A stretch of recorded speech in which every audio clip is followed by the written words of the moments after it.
Good morning, welcome my mini blog. আজকে রাতে বানাবো একটুখানি ধোকার তরকারি। ধোকাটা যদিও কেনা ধোকা, তো তাই জন্য আমি নিয়ে নিয়েছি আদা আর টমেটো। এটা একটু পেস্ট করে নেবো। আর আলুগুলো আমি কেটে ধুয়ে রেখেছি, দেখে নাও এবার। কড়াইয়ের মধ্যে দিয়ে দিয়েছি সাদা তেল। তেলটা গরম হলে আগে যে আলুগুলো, ওই আলুগুলো একটুখানি ভেজে নেবো। আজকে আমি যে ধোকা রান্নাটা দেখাচ্ছি সেটা হচ্ছে রেডিমেড। রেডিমেড মানে হচ্ছে ধোকাটা কিনে এনেছে আমার হাজব্যান্ড, এনে বলেছে একটুখানি তরকারি করতে ধোকার, তো সেইটা করছি। আর এরপর একদিন তোমাদের ছোলার ডাল বেটে ধোকা বানিয়ে সেই রেসিপিটাও তোমাদের সাথে শেয়ার করব। দিয়ে দিলাম আলুগুলো, দেখো। এবার এগুলো একটু ভেজে নেবো।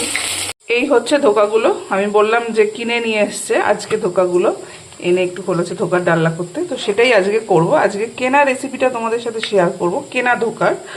আর আরেকদিন আমি ছোলার ডালেরটা করব। তো এই হচ্ছে ধোকাগুলো, এবার এগুলো দিয়েই হবে হচ্ছে তরকারিটা। হালকা ভাজা হয়ে গেছে আলুটা, এবার তুলে ফেলবো আলুটা। আলুটা পুরো ভেজে তুলে নিয়েছি, এই দেখো। এরপরে আমি ইয়ের মধ্যে দিয়ে দেবো হচ্ছে তেজপাতা ফোড়নে, আর দেবো হচ্ছে গোটা জিরে। দিয়ে দিলাম তেজপাতা, আর দিচ্ছি একটু গোটা জিরে। ঠিক আছে, এটা একটু নাড়াচাড়া করে আমি যে মশলাটা করেছিলাম ওইটা দিয়ে দেবো। আদা আর টমেটো দিয়ে দিয়েছি, আদা আর টমেটোর পেস্টটা দিয়ে দিয়েছি।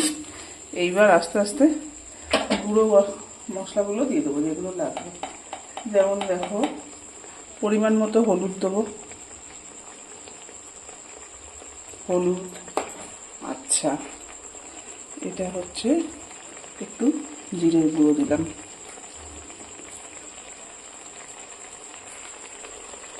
এবার দিয়ে দেবো হচ্ছে ধনে গুঁড়ো, আর লাল লঙ্কার গুঁড়ো দেবো অল্প, কারণ আমি এটাতে কাঁচা লঙ্কা দেবো। এটা জাস্ট এমনিই দিলাম।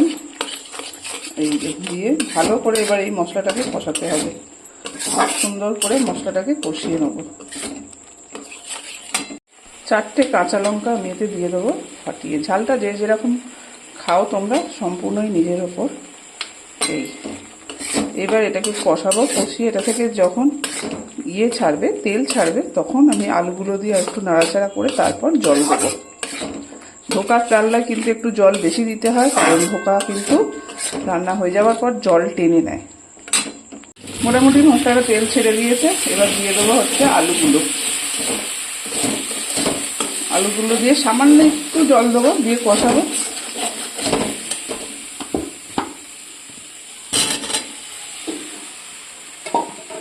দিয়ে দিলাম আলু, দিয়ে আলুটা দিয়ে আর একটু ভালো করে কষাবো। আলুটা দিয়ে দিয়েছি, দিয়ে সামান্য একটু জল দিয়েছি, দিয়ে এবার একটু ভালো করে এটাকে কষাবো। এখনই নুনটা দিয়ে দিই। ধোকাতে তো নুন দেওয়া আছে, সুতরাং সেই বুঝে নুন দিতে হবে। এটুকু দিই, আর অল্প একটু দিই। হয়ে গেল, নুন দিয়ে দিলাম। এবার এটা একটু কষুক, গ্যাসটা আস্তে করে দিই, তারপর জল দেবো। এটা আলুগুলো খুব ভালো করে কষানো হয়ে গেছে, দেখো সেদ্ধ হয়ে গেছে মোটামুটি। এরপরে দিয়ে দেবো হচ্ছে জলটা। দেখো দিয়ে দিয়েছি জল। আমি বললাম ধোকায় একটু জল বেশি দিতে হয়, কারণ ধোকা কিন্তু প্রচণ্ড জল টানে, তো আমি ওই জন্য একটু ঝোলটা বেশি রেখেছি। কিন্তু এত ঝোল কিন্তু থাকবে না, ঝোলটা কিন্তু কমে যাবে। এবার এটা ভালো করে ফুটে উঠলে তারপর ধোকাগুলো এর মধ্যে দেবো। ঝোল তো ফুটছে, দিয়ে দিলাম অল্প একটু মিষ্টি, কারণ ধোকাতে একটু মিষ্টি না দিলে ধোকা কিন্তু ভালো লাগে না খেতে। এবার ভালো করে একটু নেড়ে দেবো। ঝোলটা ভালো করে ফুটছে, এবার দেখি একটু আলুগুলো। ইয়েস, আলু গেছে সেদ্ধ হয়ে মোটামুটি।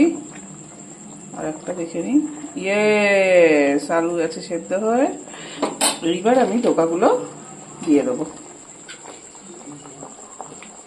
সব ধোকাগুলো আমি কিন্তু দিয়ে দিচ্ছি, দিয়ে ভালো করে নেড়ে একটু কমিয়ে দেবো, যাতে ধোকার ভেতরে ঝোলটা ঢোকে। হয়ে গেছে ধোকা, এতটুকু ঝোল থাকা অবস্থায় আমি নামাবো, কারণ ঝোল টেনে নেবে। নামানোর আগে দিয়ে দেবো একটুখানি গরম মশলা। আর এই খুব বেশি গরম মশলা আমি পছন্দ করি না, কারণ একটা আলাদা গন্ধ বেরোয়।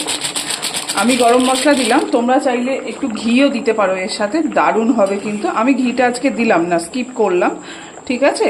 তো তোমরা চাইলে কিন্তু ঘিও একটু দিতে পারো। চলো, আমার ধোকার ডালনা তাহলে রেডি। কেমন লাগলো ভিডিওটা তোমাদের অবশ্যই কিন্তু জানাবে।